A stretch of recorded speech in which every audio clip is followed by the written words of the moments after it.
Asegurador, pues bienvenidos a una edición de Conversando con el Asegurador y ahora tenemos el gusto de tener un invitado muy especial. Él es presidente y CEO de Assist America, una compañía de la cual hablaremos ampliamente ahorita y de cómo están enfrentando todo el tema de la pandemia y qué es lo que ha sucedido con este mundo de la asistencia en viajes y qué es lo que ve hacia el futuro. Y me da mucho gusto dar la bienvenida a buen amigo. You get that word right? Brian Mulligan. Brian, how are you this afternoon? Welcome. Hola, Cesar. ¿Cómo estás? Thank you. Very well. Very well. Thank you. How are you? Fine, thank you. Yeah. Well, dealing with this whole thing of the pandemic, but good. In overall, very good.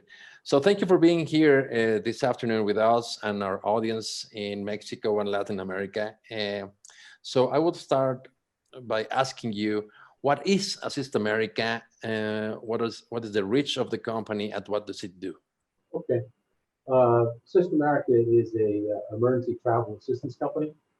And we basically take a variety of assistance services and attach them to various forms of insurance benefits.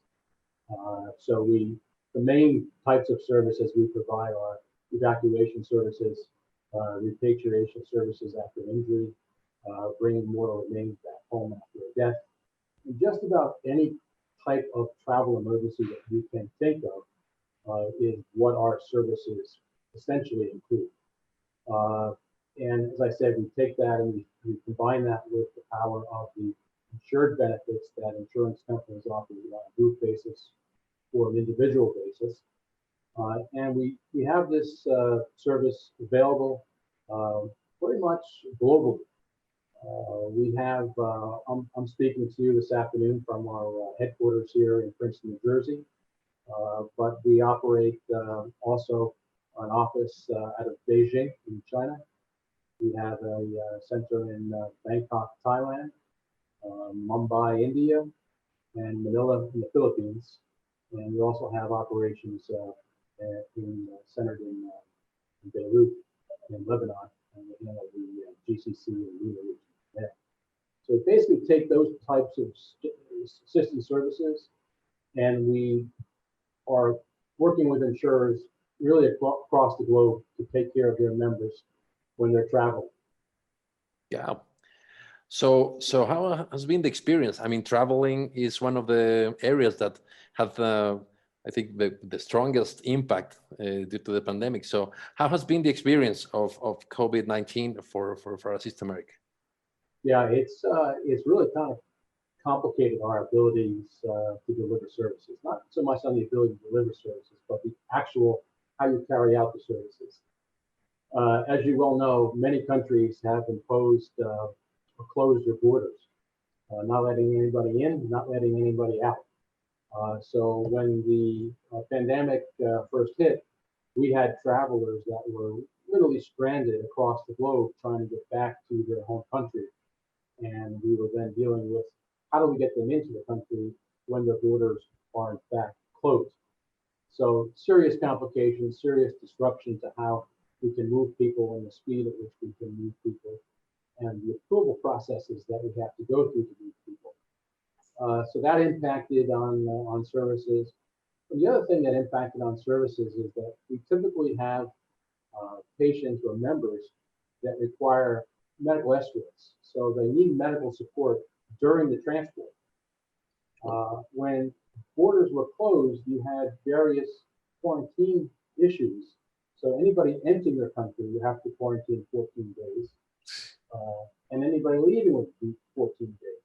So that really impacted how medical escorts could come and go in and out of countries. And of course, the availability of COVID testing in remote locations just did not exist. Yes. In fact, in some locations today, it still doesn't exist, like down in the Cook Islands, places like that. It just doesn't exist. And to do transports from there, many countries require that COVID test before they'll let you into the country. So it complicates the delivery of service for sure. And it's challenged us to to have the workarounds and to be creative and to change.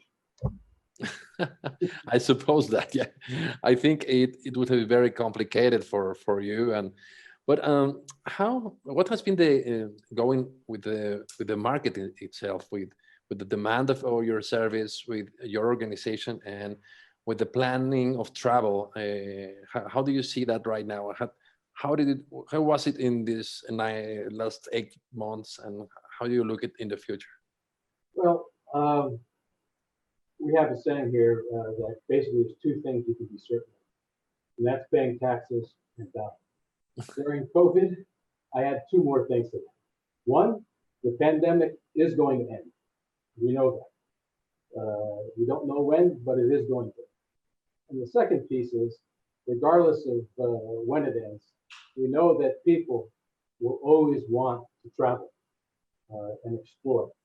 So the combination of those two pieces tells us that the future for travel is there, and we need to be prepared for how that looks as countries emerge from their various governmental imposed restrictions. So there are many insurance companies and people that are still recognizing that the need of an assistance plan probably is growing. While travel is not prevalent right now, I think it's created or heightened an awareness of the exposure that you have when you travel, and how do you protect against that? What can you put in place? How can you prepare? And Sister America's program is all about being prepared to deal with the unexpected.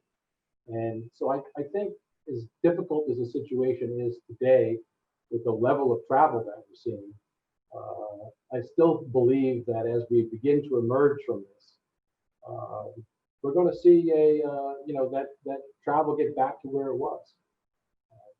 And I think just an example of last week, one of the biggest industries lines that was hit by the pandemic were cruise lines. I think we can all agree, or most people would agree, that being on a boat and having a infectious disease breakdown may be one of the most difficult places to be when that happens. But last week, when Pfizer announced the phase 3 results, Carnival Cruise Line stock shot up. I mean, it was like, I think, a 40% or 47% in a day. Don't know what's happened since then. But that was the indication that as soon as people can go back to cruises, they're going back to cruises. So we've got that going for us. And I think that's with travel generally, that's what's going to happen. Yeah, but how do you see this, the behavior of the pandemic, that we were like trying to get out, but suddenly there's a second wave almost in every country. So how do you see that happening? What are your expectations about the vaccine and this behavior for the next year or so? Yeah, I think that, I think there are countries that have reacted differently to travel. I mean, you can look at Mexico and see the travel restrictions that Mexico has in place right now. And you see the activity that's going on in Cancun and Cabo. So, travel is happening. While other countries have seriously limited all tourism coming into the country. So I think you're going to see that as countries think they can manage through various testing, like Belize is doing right now with the app that they have to download before you can come into the country, tracking, tracing. I think they're going to continue to use these tools to provide a level of security to people, at least level of comfort to people. But I think the pandemic is not going to ease travel for at least the first 6 months of 2021 minimum, because by the time the vaccine is distributed, people take it and it begins to be accepted, and people begin to start to feel comfort in travel. I think it's going to continue pretty much the pace that it is right now, or slightly better. You're seeing business travel. I mean, there's really two segments, right? There's business travel and leisure travel. Mm-hmm. I don't see business travel coming back nearly as fast as leisure travel. Business travel probably accounts for 17% of the total global travel, and probably 75% of the revenue generated by airlines. So this is not a good development for the airline business, because the most profitable customers are not likely to return as fast as the not so profitable customers. Yeah, So, yeah. so I see that as having an impact on the travel industry generally, but I don't see that business travel really getting back even in the first 6 months of 2021. I mean, Amazon announced last week that they saved $1 billion on travel in 2020. Yeah. And it's a company with 1.1 million employees, but still $1 billion. And you scale that down to some of the big pharma, you begin to really see what the impact is on business travel. Yeah, because I think companies have seen all that money that they can save from business traveling, and the convenience of this kind of communication that we're having right now. So why to travel anymore? I think. Do you think it's going to return fullest to the fullest, or how percentage do you think is going to recover? That's a good question. My guess is I think that there will be. We will not return back to the level of what we were experiencing in 19 and 18 for at least 3-4 years. I think the younger generation are far more comfortable with this type of communication, and I do think that the folks that have been around a little bit longer in business, still like that face-to-face and the handshake. But so I do see that as the younger generation takes control and begins to be our leaders, that they're going to be far more comfortable with this type of communication than people like me, or maybe people a little bit older than me. So I do think it's I don't see it really coming back to the way it was. I really don't. I think people are getting comfortable with it and finding success. I mean, a lot of deals are still happening. The mergers, acquisitions, and all of the sales calls and sales meetings and things. People are still managing to work and be productive. Yeah, I think the insurance industry has been developing COVID products, right, to protect, to pay this disease, to cover the pandemic. What are the implications for a company like Assist America? Regarding the application implementation of these kind of products worldwide, because you can say it easy, let's do one product, but it has its implications, right? Yeah, it has its implications, and I think the difficulty is with a lot of the COVID-based products are the underwriting. You don't have any actuarial information or basis to really make an assessment of the risk that you're really insuring. And I think that's the great difficulty in the COVID-type products that are fully indemnified by insurance companies. And I've seen I looked at some products that were introduced, and I've read them and said, yeah, we can do this. What's the cost? And the answer is, we don't know, but we just want to know that you'd be interested. So getting it from the product people, the development people, to the underwriting people that can really make a good assessment about what the risk is, and then price it accordingly, that's a big challenge, and I think it's really impacting on the types of products we're seeing coming into the market, and the type of limits you might find on those, and I think it's a real challenge. We've introduced some new services like stranded traveler protection, a reunion of family.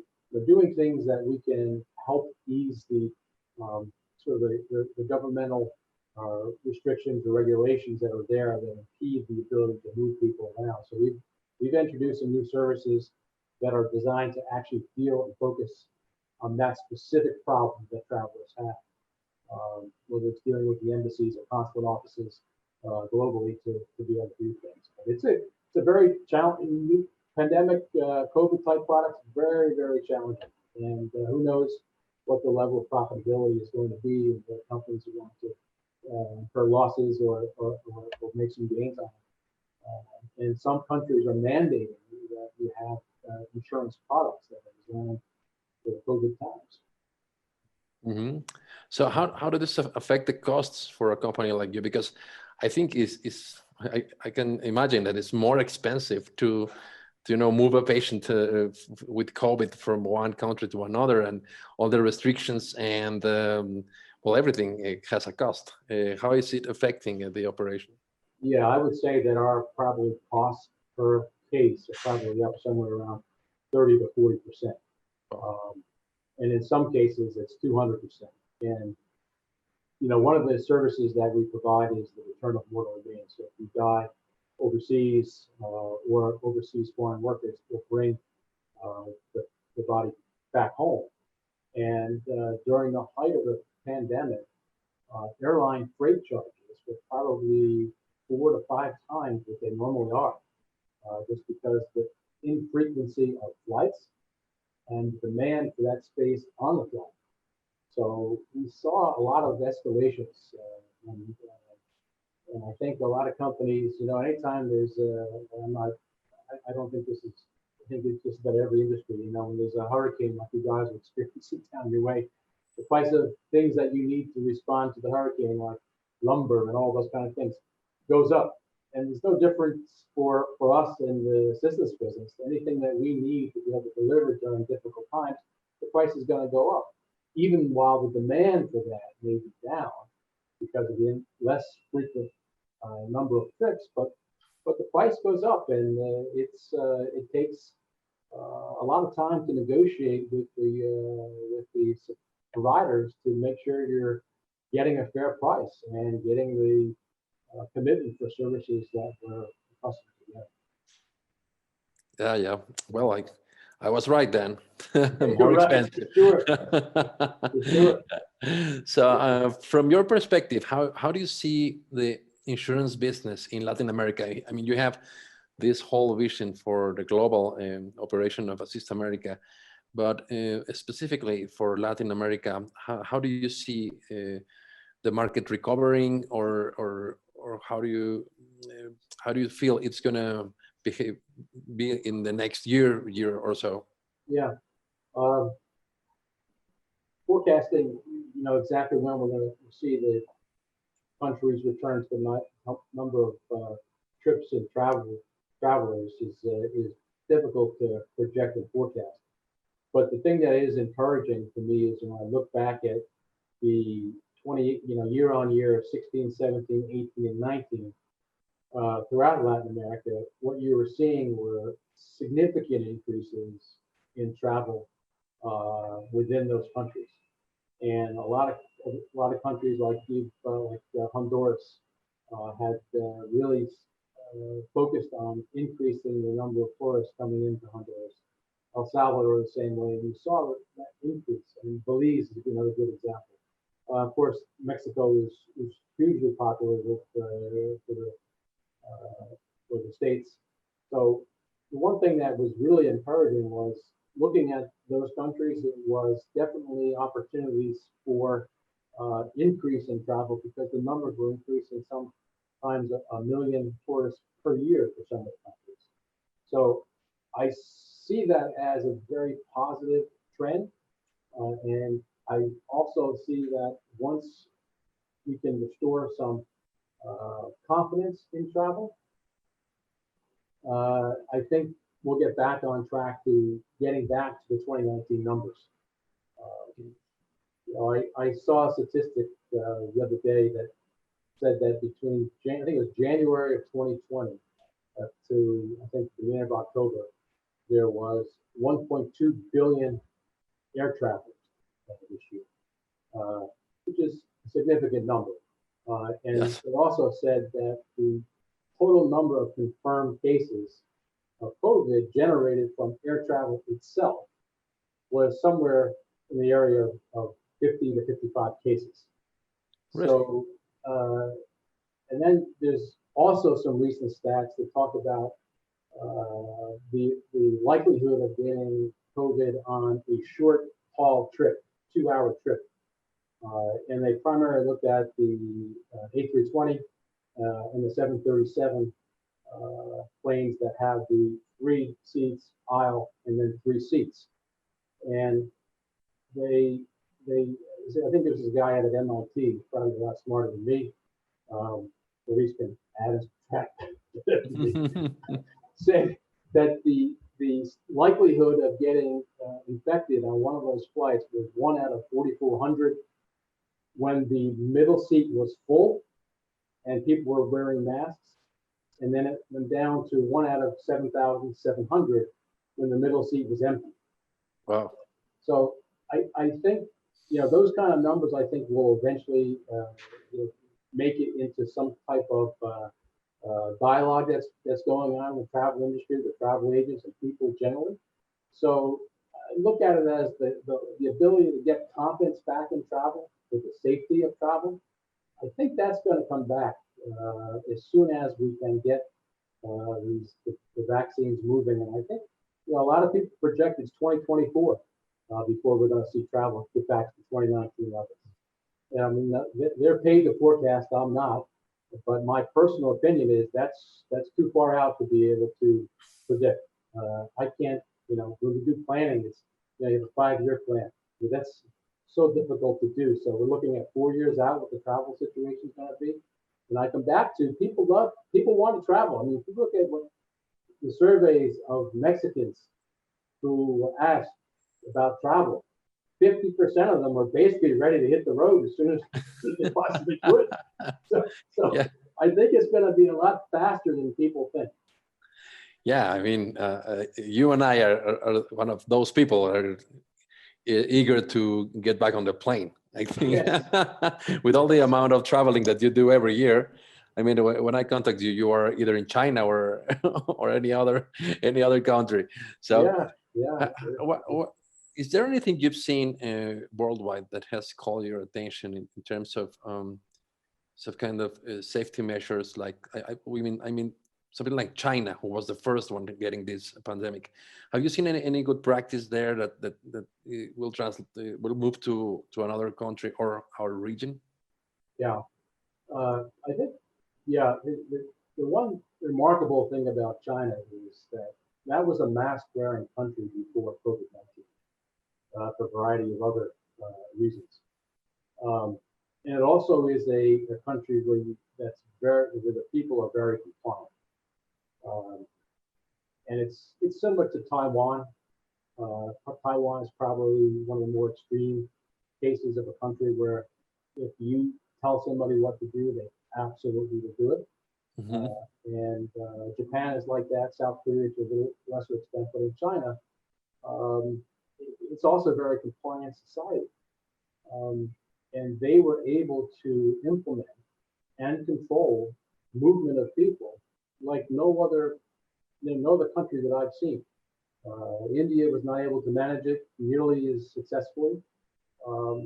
So China was able to react quickly and control movement of people. In fact, we had people that worked for us in our office that lived just outside the Beijing district.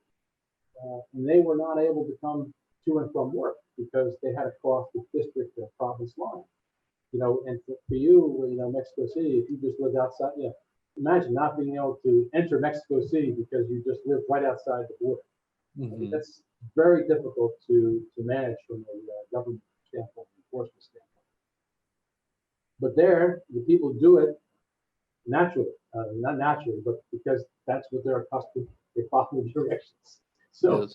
I think that's a big advantage that China had, with a mask compliant to start with, able to control, close the borders, to this day close the borders.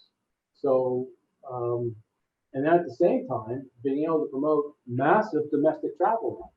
I mean, the travel throughout China is substantial right now. You know, we have, you know, the flights are not as frequent, but people are pretty much free to move where they want to go. So if you want to go down to the south and enjoy some nicer weather now, you can do that. If you're going to go up to the northern part of China, you can do that. And so I think they've been able to emerge from this a lot faster because of the controls and the depth of the controls, meaning that, you know, we have quarantine rules, for example, for people coming in from Europe into New York to JFK.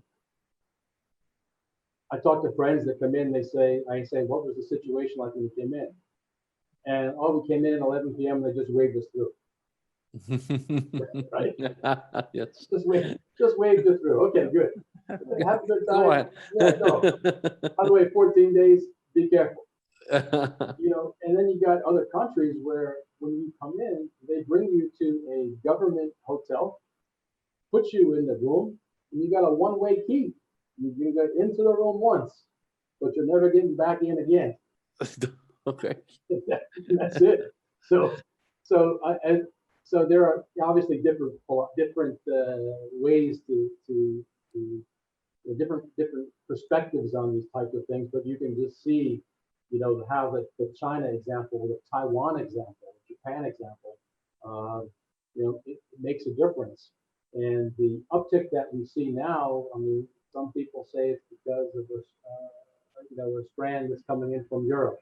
Maybe we didn't do a good enough job stopping the folks coming in from Europe. And, you know, but you know, I just see it as China's done a good job with managing it. India now is back open, pretty much able to travel throughout the states. Delhi is still having a hard time managing with the case count. And Thailand, you know, Thailand is one of those places that I think is going to be significantly impacted for some time. Tourism in Thailand is a substantial part of that economy. Substantial part of the economy. I mean, the Chinese that would come down to Thailand annually now is unbelievable numbers.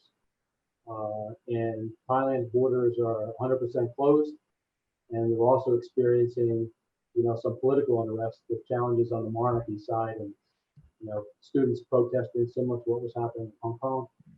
So you have a lot of things that are happening there, which I think are going to really impact on Thailand's ability to recover and get back up, which it desperately needs.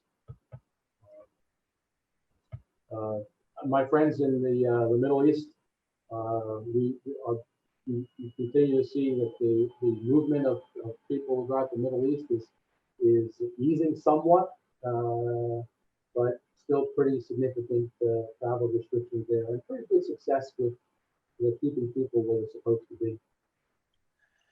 Well, I think that over time we will see some adaptations from travelers, companies, airlines, hotels. We've been seeing that.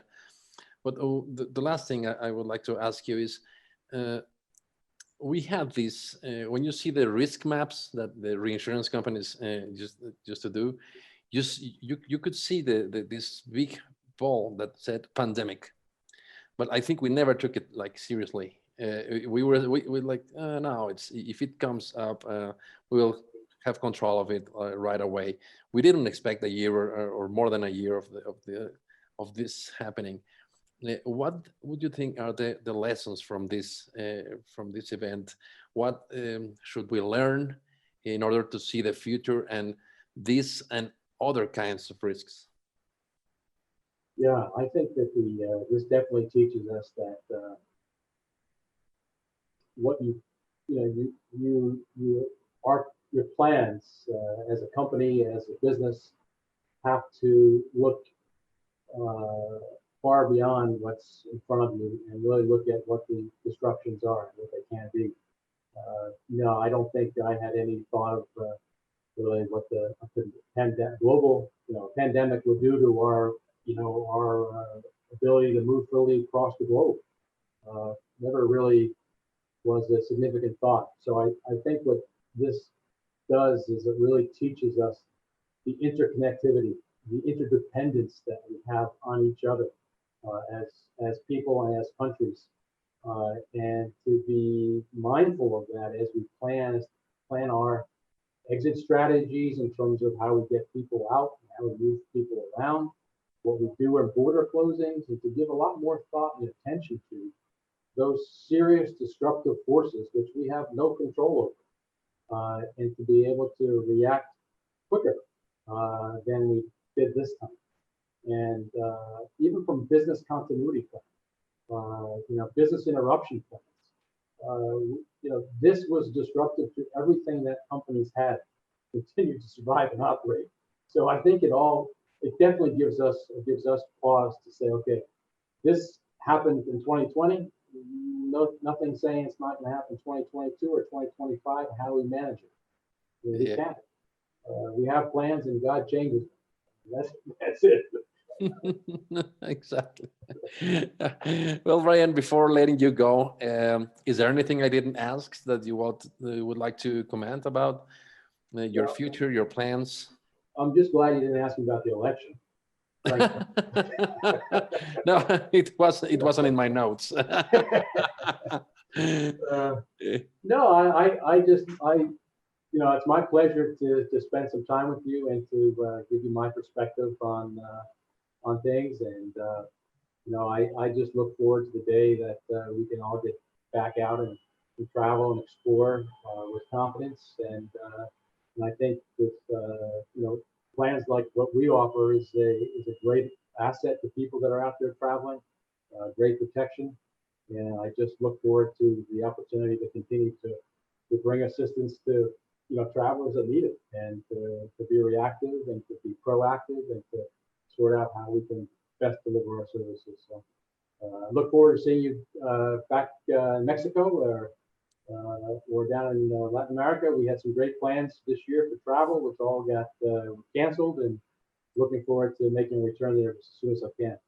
Yeah, I think we were planning to see each other on Dominican Republic this year, and it got canceled. Exactly. Well, hopefully next year, and we have the chance to play a golf round. Yeah, like I hope last so. year. I hope so. You're too good though. You're too good. No, I'm not. I'm not at all. And last year I think you were out of rhythm because you were coming out from winter. So we'll see. We'll find a way. Well, thank you very much, Brian, for being this afternoon with us.